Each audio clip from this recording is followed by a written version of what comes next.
Okay. The question. Do you have a right to bear arms in North Carolina? Well, of course you do. North Carolina is part of the United States. Right are the people to keep and bear arms, all that other bullshit. Excuse me. Window.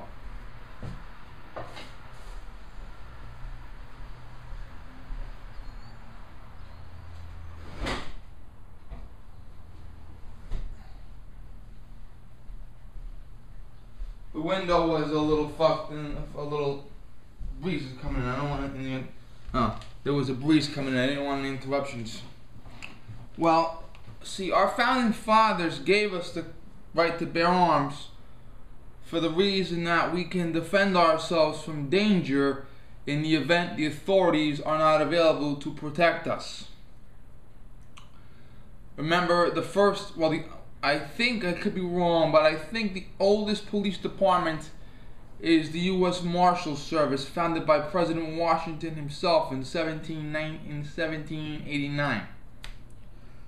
So the U.S. Marshal Service predates the Second Amendment itself. 1790, yeah. Clock. Well, a lot of people say North Carolina is very pro-gun, high-capacity magazines, no weapons, accessories ban, blah, blah, blah, blah, blah, shall issue, blah, blah, blah, blah, blah. Fuck, it always fucking happens. It didn't fucking ring all day. Anyway, North Carolina has a provision, and there's a lawsuit by our friends from the Second Amendment Foundation, who, as I said before, are involved in a dozen or more lawsuits at any given time. Bateman v. Purdue. Purdue as in Governor Purdue. Beverly Purdue. Governor Beverly Purdue. They're suing the governor of North Carolina. There is a penal code in North Carolina that says you do not have a right to bear arms even on your own property in the state of emergency. So when the government declares a state of emergency, you can be deprived of your arms and your ammunition. But then, that wouldn't happen though, right? The government wouldn't take my guns from me because I live in a pro-gun state. And when was the last time you talked to anybody from Southern Louisiana? Thank you. It's like a guy in a fucking convenience store. Thank you, come again. Anyway, in North Carolina, and I want to put a link down here, and I want you to watch the video on the link and then come back to this one. Watch this video first. You see three people in Louisiana telling their story to the NRA. One woman was an elderly woman. She refused to leave her home when the hurricane was coming. The police came in and told her, "Ma'am, you should leave," blah, blah, blah, blah, blah. She didn't want to go, and she had an empty revolver. Now, if a police officer is coming to your home for a reason other than arresting you, maybe questioning you about a crime that happened, maybe responding to an emergency. If a police officer is coming to your home for any reason other than to arrest you, that police officer must understand that you may have a weapon and you have a right to have a weapon. It's your home. Courts are now debating whether or not we have a right to bear arms in public, but the Supreme Court decided in 2008, Heller versus DC, you have a right to bear arms in your home, you have a right to bear arms protection, you have a right to keep your arms loaded and readily available at all times. This woman, who was in her 70s, was tackled on videotape and punched in the face. Yes, they took an old lady, put her on the ground, and punched her in the face because she had an unloaded revolver in her own home during an emergency. Wow, that's the ATF. No, it isn't. That was the regular police. The next incident was a man evacuating his tenant and his tenant's girlfriend. The man had a .22 caliber revolver. The man had a .22 caliber rifle. The tenant's girlfriend had a .22 caliber revolver. He was evacuating them during the evacuation, and the arms were taken from them. The other man had a rifle in his home. He said, "This is my deer rifle." And he had another bolt-action rifle. These are sporting rifles, not combat rifles. They were taken too. He had to get a lawyer to get them back. Oh, I forgot to mention. The guy with the rifle and the revolver in the car.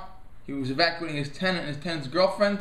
The tenant's girlfriend had a .22 revolver from her grandfather. It was given to her by her grandfather. It was a family heirloom. They smashed it in the fucking street. 3 cases out of many where the people of Louisiana were deprived of the Second Amendment during the state emergency. Now, the odds of you being murdered are like 1 in 10,000, okay? It's very, very, very rare that you will be murdered, okay? But it could happen. On average, a 911 call is going to be answered in 6 minutes. Keep in mind, our friend from Maryland for the carry conceal lawsuit was the victim of a home invasion. Took him 2.5 hours to get a police response. You know what a fucking criminal could do to you in 2.5 hours? Now, imagine 5 million people calling 911 at the same exact moment. Okay? When you have a national emergency, you know, shit hits the fan, the odds of you being the victim of a crime have gone up. The odds of you getting help in time have gone down. Okay? You being the victim of a murder could go from 1 in 10,000 to 1 in 50. The police response time is 6 minutes. That could go down to 4 days. There have been shit at the fan scenarios in America. For instance, LA. The LA riots. And I'm going to talk about that when I do another video series later in the year about without rule of law. I'll give you a few points on it. The LA riots happened because, sniffling here. The LA riots happened because of the Rodney King beating. The officers were acquitted. The city went apeshit. Fire, looting, murder. They dragged the fucking guy out of his truck and beat him in the head with a fucking brick. I don't know how he survived. The police were deathly afraid to interfere because, you know, cops were just on trial for beating the shit out of a suspect. And the riot police were deathly afraid to respond. Remember I talked about police shooting innocent people? I talked about the last thing you want to do is live in a world where a cop is afraid to respond? Okay, so sometimes things are man-made. You have a man-made disaster like a riot. The other 90% of the time it's going to be natural-made. Hurricane, earthquake, blizzard, tsunami. Nature is going to happen. And when nature happens, nature fucks things up so bad that the police lose control of everything. A hurricane. First of all, the mayor of New Orleans is an asshole. He had 72 hours notification that the hurricane was coming. He waited 48 hours to evacuate. He should have been thrown in prison.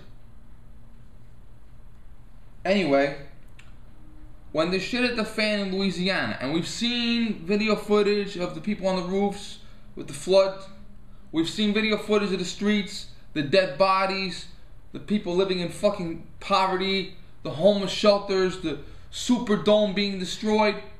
Well, the police decided to go around and, obviously under orders, round up the guns owned by the private law-abiding citizens. Yes, they did. Now, keep in mind, police, fire, and paramedics usually sign a contract saying that they will not leave the city in a disaster time. Their family will leave during an evacuation, but they will not leave. Now, half the responders could be killed in the disaster. The other half could be trapped in their homes, trapped in their police stations, trapped in their firehouses, trapped in the hospital, trapped in a fucking tree. Okay? Now, cell phone towers, telephone poles, okay? They could be knocked down. Can you physically call 911? Okay? The criminal element is aware of this, okay? Criminals know that, you know, the police can't take the highway because the highway has jackknife tractor trailers. The police can't take the road because the road is underwater. Literally underwater. Hurricane Irene hit last year, and there was a rainstorm in 2007. One of the oldest parkways in America in my county was underwater. It's a 4-lane highway, 2 lanes north, 2 lanes south. It was so old, they built the highway for horses and buggies. Now we use it for cars, underwater. The playground across the street from my house, underwater. Underwater!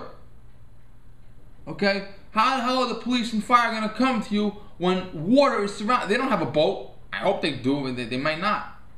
So the criminals know the police can physically not respond. Okay? And the criminals also know that the police are taking your weapons from you. They know. Word gets around. You really will be surprised how fast criminals can get the word out.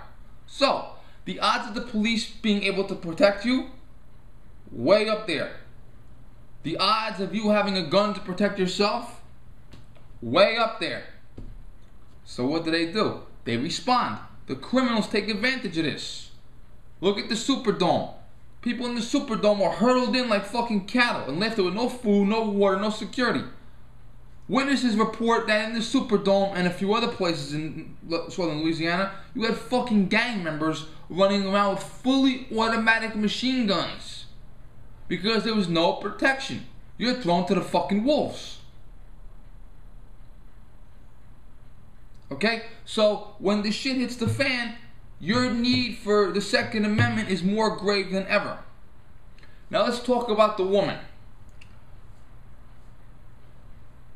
They tell you to evacuate, you evacuate. That's me talking. The governor comes on the horn and says, get out, you get out. Okay? Take your money, your valuables, your heirlooms, your jewelry, your weapons, your ammunition, your food, your water, things you need, things you cannot live without. You usually give it about 24 hours and hit the road. Get out there as soon as possible. I was in North Carolina in 1995. My mother, my father, and my step-cousin. There was a hurricane coming. Me and my step-cousin went down to the lobby to get a cart. While we were gone, a police officer knocked on the door and asked my father, where are you from? My father said, New York. The officer said, when I come back, you won't be here. We were going to leave anyway, but we decided to evacuate North Carolina. We got on the road. No one's on the road. Several miles behind us, traffic backed up like no tomorrow. So if you leave early, you could beat the traffic. Now, mandatory evacuation. Governor Christie in New Jersey did a mandatory evacuation during Hurricane Irene. They cannot arrest you if you refuse to leave, okay? Because the governor and the police are worried about the 10 million people that are leaving. They're not worried about the 600 that are staying. They'd rather protect the 10 million that are leaving. So they're not going to come to their house, your house, and arrest you and drag you out and put you in jail. Okay? So if you are ordered to evacuate, you can refuse. However, the police in southern New Jersey during Hurricane Irene told the people, listen, if you choose to stay, you may, but expect no help. We are not going to risk our lives to protect you. So when the shit hits the fan, if you do not evacuate, the police will not arrest you. But then again, when you call 911, you're going to get a busy signal. They will not help you. So evacuate. This woman should have evacuated. Now, she should have evacuated, but where does it say an officer can throw you on the ground and punch you in the face? Unless you're under arrest. Okay? If an officer comes into your home and knocks on the door, it's not advisable to answer the door like this. And this weapon is hot right now, just so you know. This is hot. This is my home defense gun. If a cop rang my doorbell, I would do this. Take the weapon, put it at low ready, say, officer, I have a 1911 handgun in my left hand. I am opening the door slowly. Please do not act harshly. The cop is going to tell me to put the gun down. So I'll put it down, look through the peephole, see he's a cop, open the door slowly, then let him in. Okay? If the cop tells me to evacuate, I'm going to get out.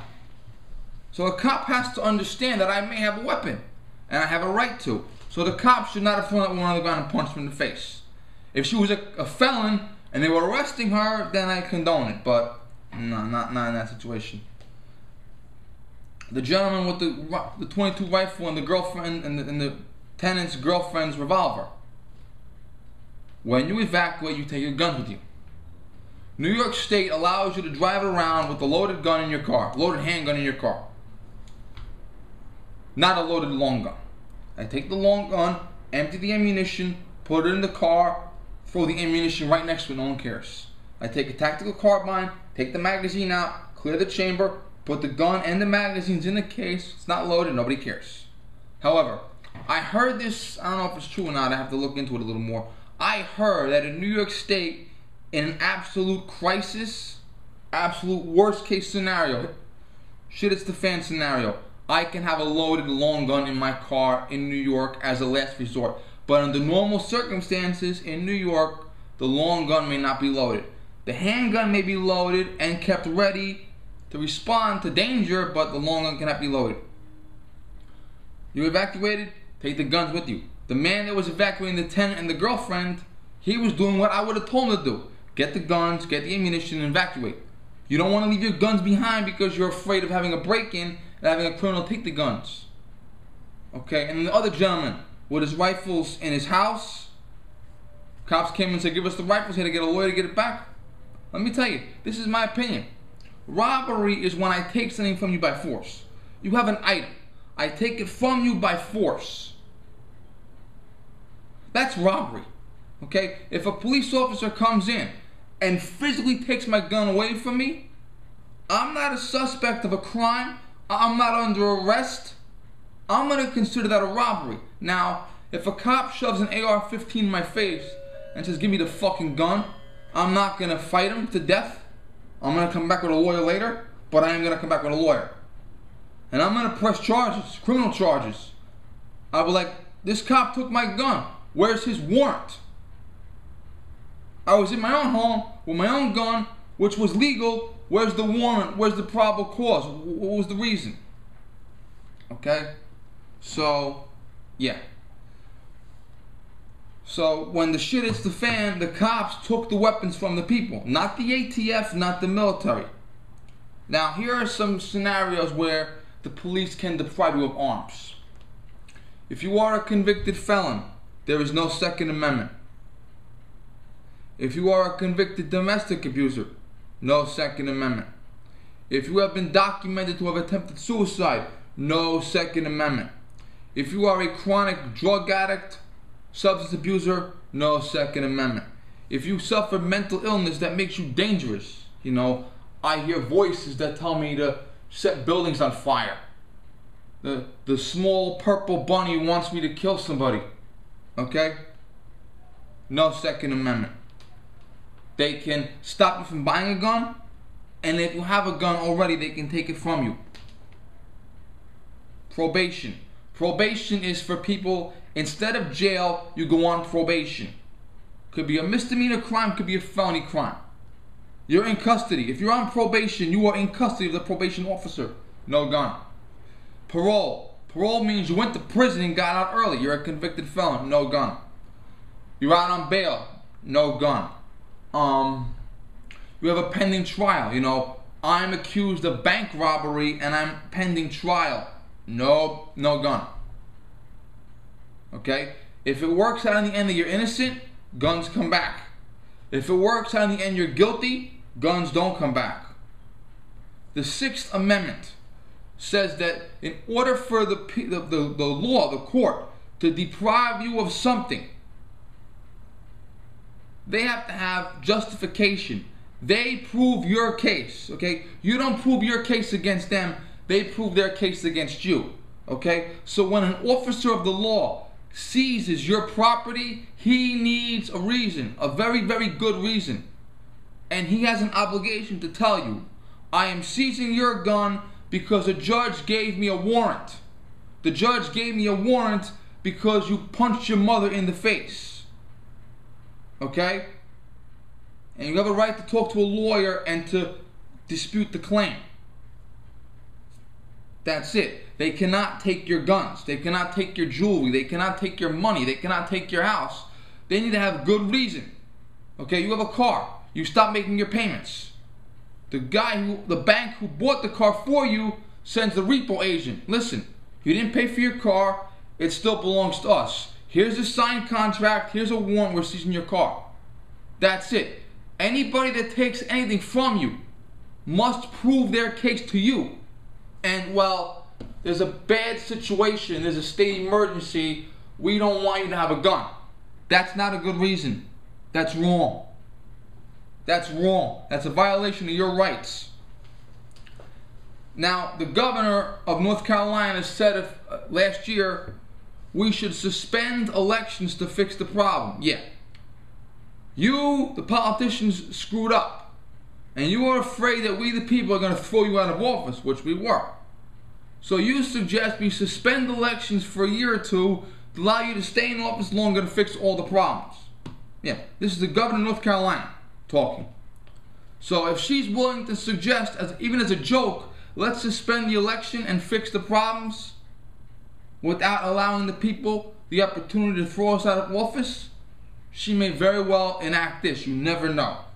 State emergency means the governor gets on the horn and says, state emergency. That's it. State emergency, they can take the guns. Now, there's a thing in this country called martial law. Martial law is an absolute 100% last resort invoked by the president. And I think President Bush declared martial law in Louisiana because I know he sent the troops in, but this wasn't about the troops, this was about regular police. Under martial law, the Constitution is suspended entirely. No Constitution. None. The soldiers, the military, can come into your house and search it without a warrant. No law.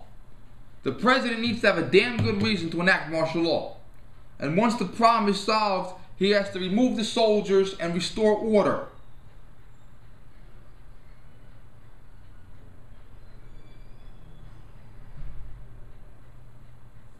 Okay? There was no martial law declared, therefore the police cannot take your arms. So it's very good the Second Amendment Foundation has filed this lawsuit. Because even though you think you live in the greatest gun states in the world, you don't. A lot of pro-gun states have no castle doctrine. But New York does. California has a fucking castle doctrine. So does New Jersey. New York has the best castle doctrine. Yeah. Okay? So, I'm in New York. I'm protected by the best castle doctrine, which has a backdoor stand your ground law in some specific cases. You live in North Carolina. The governor doesn't want you to have a gun. She takes it away from you. State emergency. Give me your fucking guns. Seriously, people. Watch this video. Watch my video. Weighing on it heavily. Okay? It's unbelievable that this law can exist today, where a single government official, the governor, can say, state emergency, seize the guns. The way the North Carolina law is written, you, in a state of emergency, do not have a right to bear arms on your own property. Imagine how stupid that is. I'd like to thank the Second Amendment Foundation for filing this lawsuit. I'd like to thank you for listening to me.